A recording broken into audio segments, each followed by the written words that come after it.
En esta sesión que corresponde a la Cátedra Nacional sobre Justicia Transicional en Colombia, me corresponde hacer una presentación sobre lo que es la justicia transicional en Colombia y a partir de aquellos antecedentes que han servido para concretar proyectos tan importantes de justicia transicional en Colombia en el siglo XXI como son la Ley de Justicia y Paz y la Jurisdicción Especial para la Paz.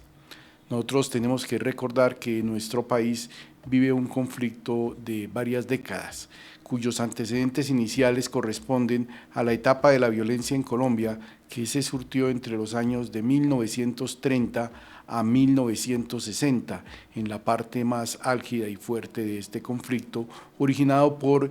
razones de naturaleza política entre partidos que en su momento se disputaban el poder, pero que al acceder a ellos, pues adelantaban exclusión política de los sectores que eran opositores.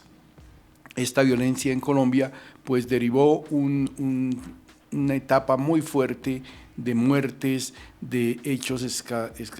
hechos tremendamente violatorios de los derechos humanos y que han sido explicados muy bien por los informes de memoria histórica en que dan cuenta cómo para el año de 1958, cuando se habían vivido toda una serie de episodios políticos muy fuertes, como las masacres estudiantiles, la muerte de Jorge Eliezer Gaitán, la dictadura de Rojas Pinilla, etcétera. Para el año 1958-1959, el presidente Alberto Lleras Camargo solicitó al gobierno de Estados Unidos que le apoyara con una investigación sobre cuáles eran los orígenes de esta violencia y cómo podrían ser afrontados. Consecuencia de ello, una comisión de la CIA adelantó un estudio en Colombia y lo entregó en 1960, estableciendo que las causas de estos factores de violencia tan acrecentados durante estas 3 décadas habrían sido, de una parte, el abandono por los gobiernos de los territorios donde estas bandas de delincuencia común, estas bandas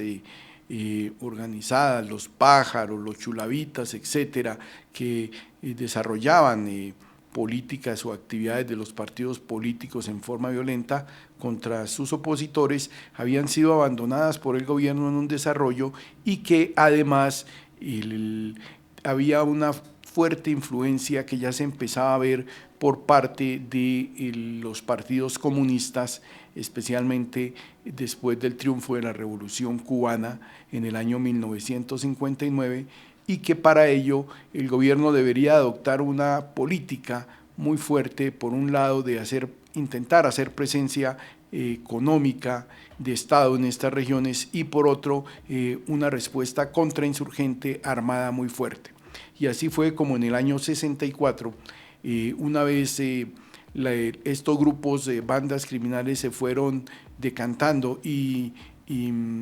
formando como autodefensas campesinas, se instalaron a través de todas las regiones del país. Una en especial se instauró en los departamentos del Huila, en el departamento del Caquetá, en la región conocida como el Pato Magdalena, y allí estas autodefensas campesinas que tenían su forma de ser, que se desplazaban con sus familias, con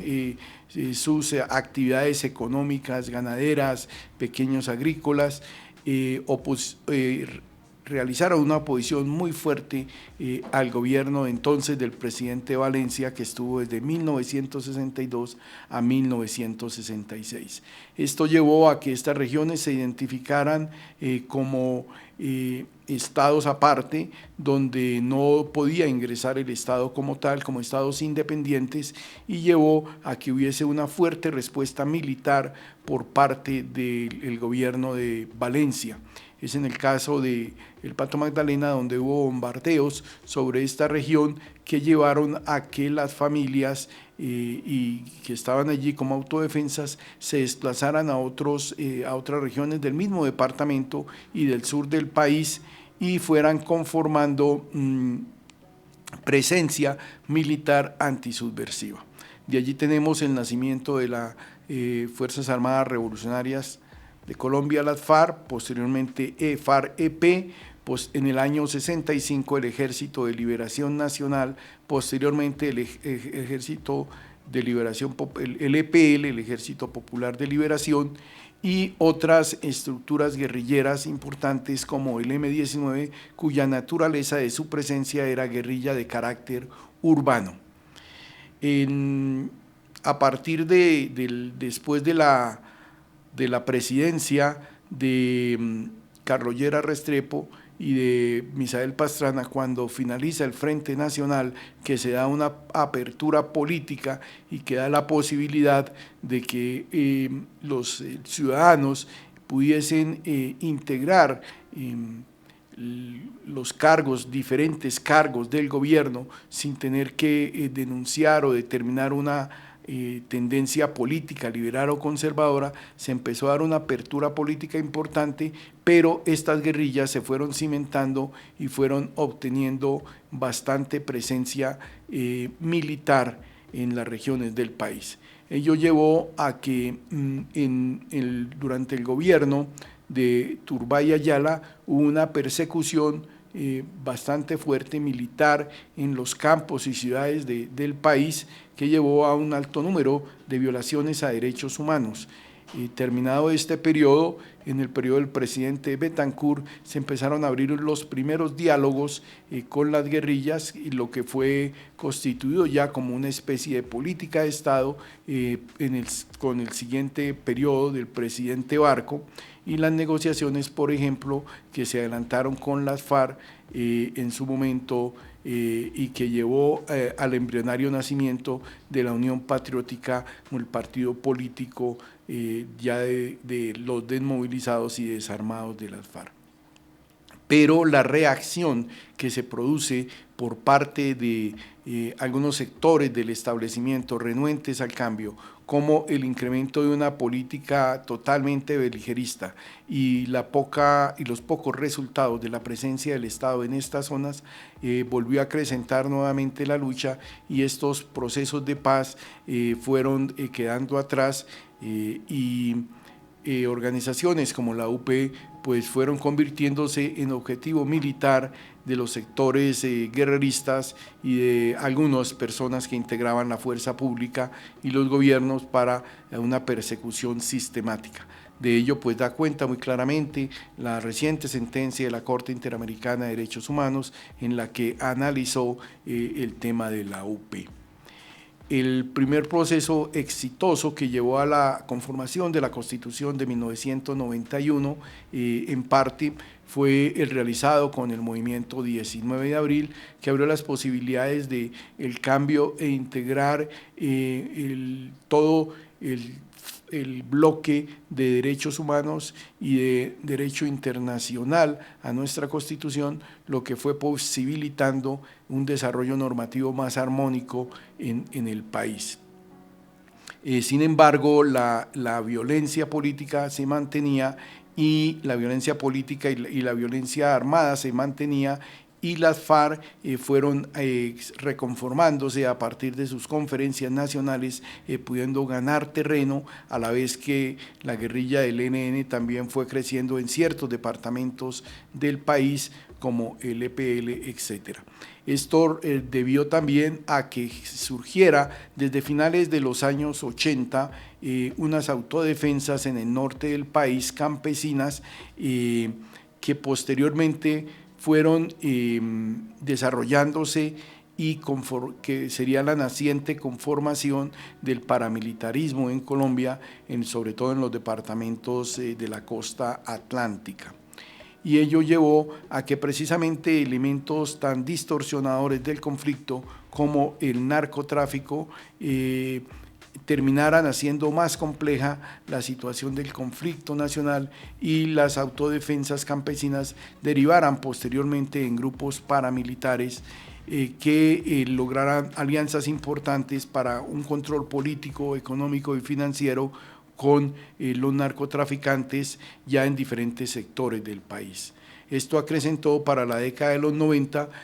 un fuerte conflicto armado en los cuales, por una parte, la guerrilla de las FARC, en violación y desconocimiento de las garantías de los derechos humanos y el derecho internacional humanitario, y por otra, los grupos paramilitares con un fuerte apoyo económico por parte del narcotráfico, pudieran enfrentarse más a fondo y estas últimas tener relaciones con miembros de fuerza pública, lo que le posibilitó la extensión del conflicto nacional. En este contexto tan complicado, a finales de los años 90 se intentó un proceso de paz con la guerrilla de las FARC que desafortunadamente no fue positivo en sus resultados, lo que llevó a un crecimiento exponencial y político de este movimiento, que tuvo controlado más de 42.000 kilómetros en los departamentos del Caquetá y del Huila, en la zona de distensión, y donde se fortaleció económica, militar y políticamente, por cuanto en esta zona de despeje todas las autoridades, los representantes de las autoridades del Estado abandonaron este terreno para que se desarrollaran allí las reuniones y acuerdos políticos entre el gobierno del entonces presidente Pastrana y las FARC, y mientras tanto la guerrilla, abusando de la buena fe de las instituciones, pues tomó el control militar y político de esta zona y se fortaleció. Como este proceso no salió adelante, porque siguieron con actividades de carácter subversivo, no solamente ya las FARC en este territorio, sino en otros sectores del país, el rompimiento del acuerdo en el 2001 llevó a que el gobierno del presidente Pastrana accediera a firmar el Plan Colombia con el gobierno de Estados Unidos, con uno de los más altos componentes de carácter económico para financiar la guerra, que se habla de más de 5.000 millones de dólares en todo lo que fue 10 años de desarrollo de este Plan Colombia, en el cual se enfrentó fuertemente a la guerrilla y se logró que la guerrilla de las FARC pudiese tener en sectores del país, pudiese tener enfrentamientos y pudiese tener algún control, por cuanto en desarrollo de sus planes estratégicos y conferencias, ya la guerrilla para ese momento había tomado la decisión de ir de los sectores rurales a los sectores urbanos, especialmente a las 5 más grandes ciudades del país, para tener un control político, rodearlos, asfixiarlos económicamente, desarrollar una serie de operativos que ya no causaran daño y sufrimiento solo a los campesinos, sino también a los ciudadanos en estos lugares, en estos sectores, y también a diferentes sectores económicos importantes, lo que tuvo que llevar a que se adelantara en el año 2016 el proceso de diálogos que terminó en el 2016. Pero antes de ello, el presidente Uribe en el 2002 abrió unos canales de comunicación con los autodefensas y los paramilitares y logró un primer acuerdo político que desembocó en la ley 975 del 2005, el acuerdo de paz con los paramilitares, que tuvo que ser ajustado constitucionalmente por la Corte Constitucional a través de la sentencia C-370 del 2006, que pudo adecuar el los proyectos que aprobó el Congreso Nacional, en su momento con una gran influencia y representación de los paramilitares, sobre todo del sector norte y del occidente, del noroccidente del país, que influyeron en alguna parte en la conformación de este acuerdo. Sin embargo, la Corte Constitucional, en una sentencia ejemplar, la 370, logró adecuar el acuerdo a garantizar derechos constitucionales, pero también a los embrionarios aspectos de la justicia transicional que ya empezaban a nacer desde específicamente el año 2004, cuando el señor Kofi Annan, secretario de Naciones Unidas, presentaba los primeros borradores de justicia transicional a la Asamblea General, y se empezaba a abrir esa posibilidad de atender graves violaciones a los derechos humanos y al derecho internacional humanitario post-conflicto, post-dictaduras, por regímenes autoritarios. Y este fue el primer proceso de justicia transicional que vino a tener un desarrollo diferente con el acuerdo de paz que logró el gobierno Santos con el grupo de las FARC en el año 2016. En este momento el país cuenta con dos sistemas de justicia transicional que tendrán que tender hacia una complementariedad, porque han recogido diferentes actores del conflicto. El primero, los paramilitares; el segundo, las FARC y los agentes del Estado que estuvieron en el conflicto, y una apertura hacia una puerta de terceros y otros agentes del Estado que no hicieron parte del conflicto. Este es pues una síntesis de lo que ha sido todo el contexto político militar que se dio en el país y que llevará a la presencia y desarrollo de la justicia transicional en Colombia, y que tendrá un fuerte antecedente en lo que fueron fallidas negociaciones de paz, que entiendo se verán en otras sesiones. Gracias.